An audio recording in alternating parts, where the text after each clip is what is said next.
वाली मुस्कान और सौरभ का केस तो याद ही होगा।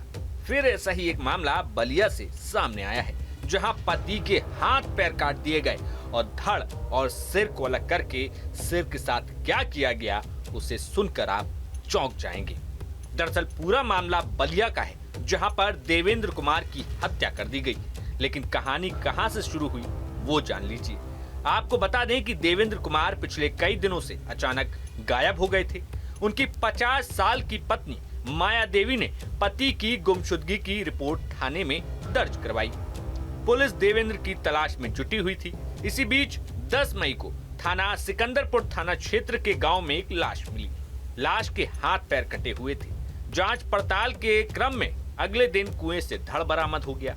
काफी मशक्कत के बाद मृतक की पहचान देवेंद्र कुमार के तौर पर आखिर हो ही गई, जिसके बाद पुलिस ने बारीकी से हर पहलू की पड़ताल की, जिसके बाद मामले में एक सनसनीखेज खुलासा हुआ। दरअसल देवेंद्र की हत्या किसी और ने नहीं बल्कि उसकी पत्नी माया देवी ने की थी, क्योंकि माया के संबंध प्रेमी अनिल यादव से हो गए थे। अवैध संबंध के चलते अनिल और माया ने 2 अन्य आरोपियों के साथ मिलकर देवेंद्र को मौत के घाट उतार दिया और शव के टुकड़े करके यहाँ वहां फेंक दिए।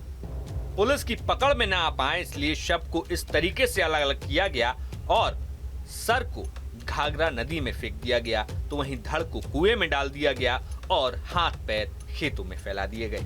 पुलिस का कहना है कि गिरफ्तार आरोपियों ने बताया कि देवेंद्र के सिर को घाघरा नदी में फेंका गया। पुलिस गोताखोरों की मदद से सिर की तलाश कर रही है। बाकी बॉडी पार्ट बरामद कर लिए गए हैं। बता दें कि इस मामले में माया देवी की बेटी ने अपनी मां के प्रेमी अनिल और उसके साथियों के खिलाफ केस दर्ज करवाया है।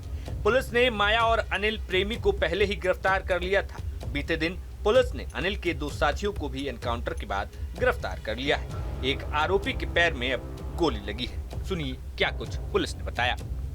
किस तरह की डेड बॉडी मिली थी और क्या पकड़े गए, क्या मामला है? शनिवार 10 तारीख में थाना सिकंदरपुर क्षेत्र के खरीद गांव के दियर में कुछ मानव अंग मिले थे, 2 हाथ और 2 पैर। उस परिप्रेक्ष्य में थाना कोतवाली में उसी दिन 10 तारीख में रात में 8 बजे एक गुमशुदगी दर्ज कराई गई थी। एक महिला द्वारा अपने पति की गुमशुदगी की, वो उनके पति अपनी लड़की को लेने बक्सर रेलवे स्टेशन गए हैं, वो वापस नहीं आए। जब उस गुमशुदगी में दिए गए नंबर की तहकीकात की गई तो ये निकला कि वो नंबर स्थिर रहा, उस स्थान से कहीं गया ही नहीं। तो इस पर संदेह हुआ।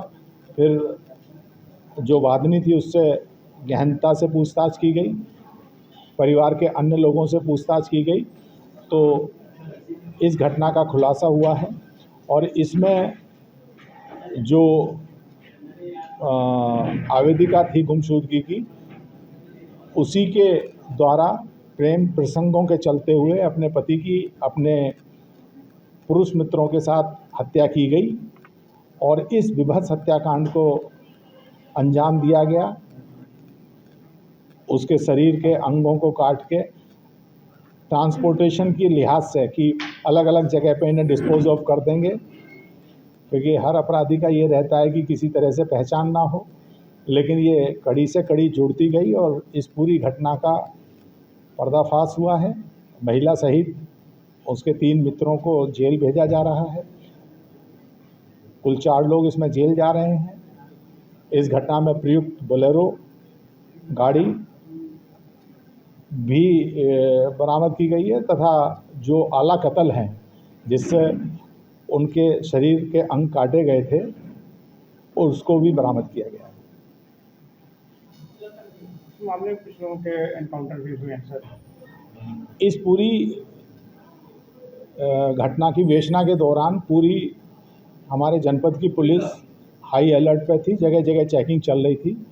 थाना सिकंदरपुर जब अपराधियों के गांव में दबिश दे रहे थे तो उन्हें ये इनपुट मिला था मुखबिर के माध्यम से कि ये लोग भागने की तलाश में हैं। उसी दौरान कोतवाली पुलिस द्वारा भी चेकिंग चल रही थी। एक संदिग्ध मोटरसाइकिल को रोकने का प्रयास किया गया। उस रोज मोटरसाइकिल ने रुकी नहीं बल्कि वो पुलिस पे फायरिंग करते हुए भागने का प्रयास किया। पुलिस ने घेराबंदी करके जब आत्मरक्षा में फायरिंग की तो उनमें से एक बदमाश को गोली लगी। जब उनसे पूछताछ की गई तो वो इसी घटना में संलिप्त आरोपी पाया गया था और उसी के पास से आला कत्ल की भी बरामदगी हुई है और अवैध हथियार भी मिले थे और मोटरसाइकिल भी वो संदिग्ध प्रतीत हो रही है, उस बारे में विवेचना चल रही है। तो एक अपराधी के पुलिस क्रैकडाउन में घायल हुआ। Bureau report, news nation. News nation अब व्हाट्सएप पर खबरों के ताजा अपडेट के लिए न्यूज नेशन के इस QR कोड को स्कैन करें।